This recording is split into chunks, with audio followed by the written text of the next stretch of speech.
archer. And I'm Judy, the athlete, and we're here to help you better your best.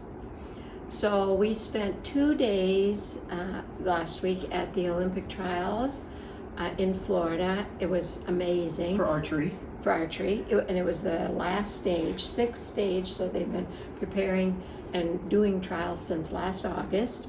And there were 8 men and 8 women competing for 3 spots in an alternate.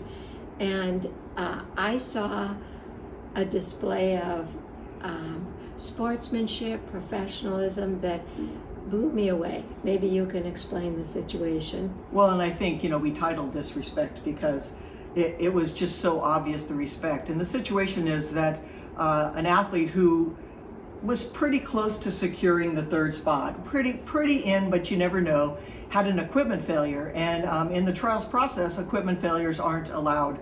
They needed to have a separate setup ready to go. But because of the conditions, there had been so many wind changes and things like that, that I think rightfully he didn't feel comfortable that his secondary bow was going to be ready to go. So he basically took the equipment off of his backup bow and was trying to get it put on the bow that broke, and trying to get off the piece that had broken.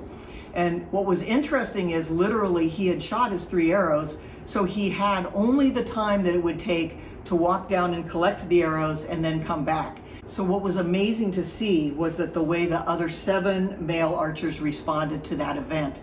I mean, they could have just said, yep, so bad, so sad, you're out of luck. But instead what we saw them do was begin to walk so slowly down to the target to get their arrows, so that they would give this archer as much time as possible to get the bow changed over and fixed and ready to go. To the extent that when they came back, he still wasn't quite ready, and they started throwing a tennis ball back and forth to each other, and then to the girls' line, involving the women in the whole stall tactic of doing it, because you couldn't start shooting until everybody had come back across the shooting line. So what a great show of respect for that archer. And I kind of think about it in terms of professionalism. Like, I don't want to beat somebody when they're not at their best. Right. And I don't want That's some right. weird thing to happen that sort of takes it away, and then I have to wonder whether, did I really? Yeah, the respectful athlete who respects themselves as well, they want to earn it. They want to earn it right out. And it was just the most amazing thing I saw in the 2 days of watching these elite U.S. archers shoot.